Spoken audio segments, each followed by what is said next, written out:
Association of Meat Importers and Exporters says it welcomes a temporary rebate on import duties for chicken. The association has made a proposal to the International Trade Administration Commission requesting a one-year reduction on import duties for frozen bone-in chicken. These are the chicken products most consumed by low-income households.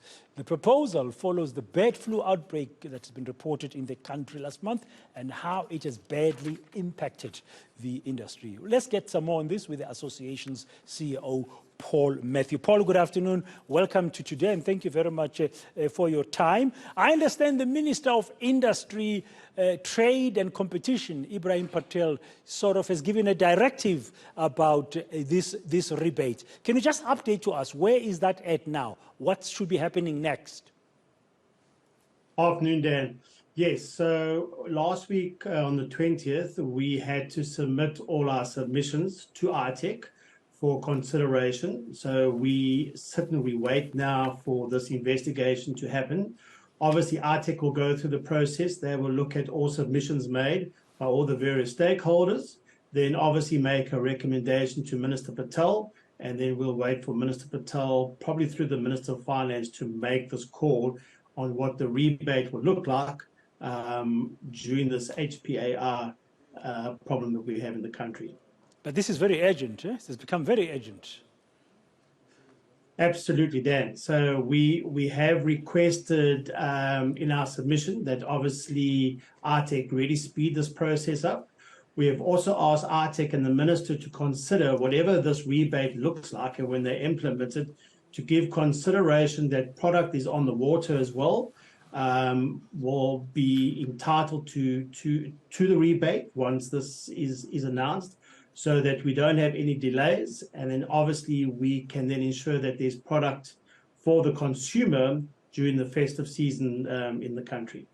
I don't want you to speak for the Minister. I know you can't, but what's the sense you are getting as an association from his department? Do you have support? Dan, it's hard to say. Obviously, we are part of the Poultry Master Plan. And as you know, Minister Patel's policies is very much on a protectionist view, where he does protect the local industry. So I think we have to be very aware of that.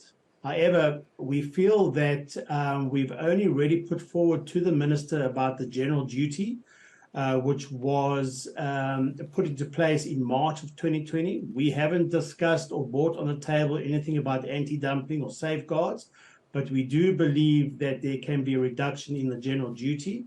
We've asked for the period of 12 months, and we feel that will allow the local producers to recoup and to recover out of the AR situation. So we think that that's very fair. So we are hoping that the Minister takes that all into consideration. Just give us some numbers, Paul. What was the rebate at prior to it being increased, as you said, recently? And ideally, as an association, what would you recommend it to be for the next 12 months, if approved?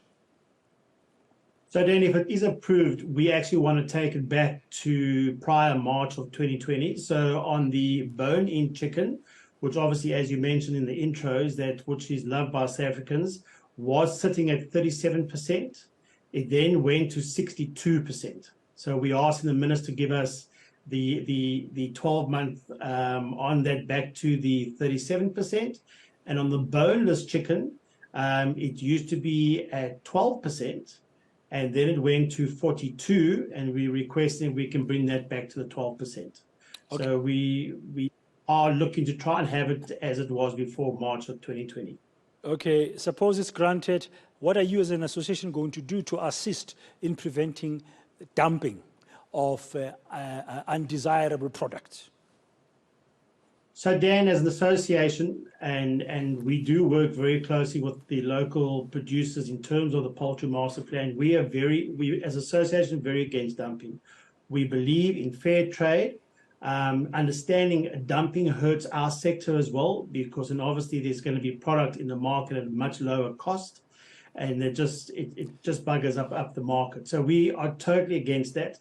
And that is why we feel that is a process which ITEC does. They do their investigations. So we didn't bring that to the table as well, but we will ensure and still do our best, like we have been doing as an association, to ensure that a dumping is not taking place, and if need be, those investigations need to happen. Okay, hopefully you've impressed upon ITEC the urgency of the matter. I don't know how soon you expect a decision to be made. And internally, of course, it's not just up to Minister Patel. As you said, National Treasury will have to get involved when it comes to setting this new rebate, if they agree for the next year. How confident are you'll succeed? I think we're in a situation, Dan, where I think the minister's got to consider about not only food security on the shelf, but food security with regards to price. Unemployment is high, and there are a lot of people living on the government grant who are not eating poultry anymore because it's now just become unaffordable. We need to get back to how we were before 2020 March, and we need to bring prices down. So I think he's going to take all of this into consideration. Yeah, I'm just thinking in terms of timing. You mentioned the festive season. Next week is the end of October. We are hitting November. It's really upon us. There's not much time left, Paul. Yeah, absolutely. So Dan, let's watch the space, as they always say in the classics. But we are really hoping that ITEC do the investigation fairly quickly, okay, and that in the next 5 to 6 working days, 7 days, we have some indication of what the rebate could look like. And hopefully you and I...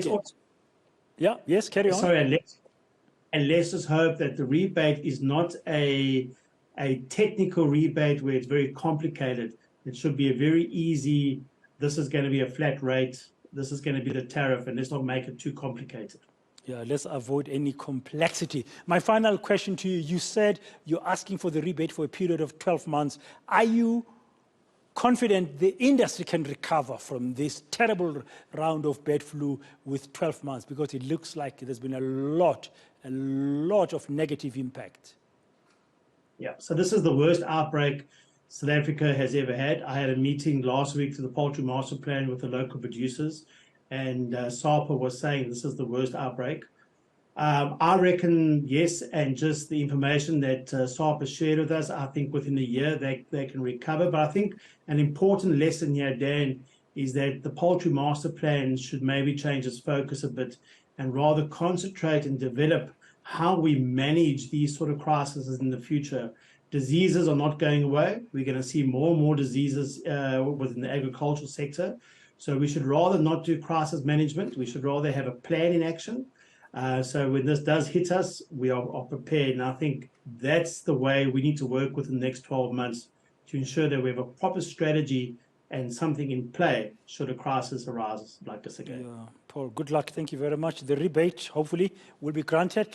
We still have to wait and see if you will get it. That's Paul Matthew. He's the CEO of South Africa's Association of Meat Importers and Exporters. They have applied to the International Trade Administration Commission for a rebate.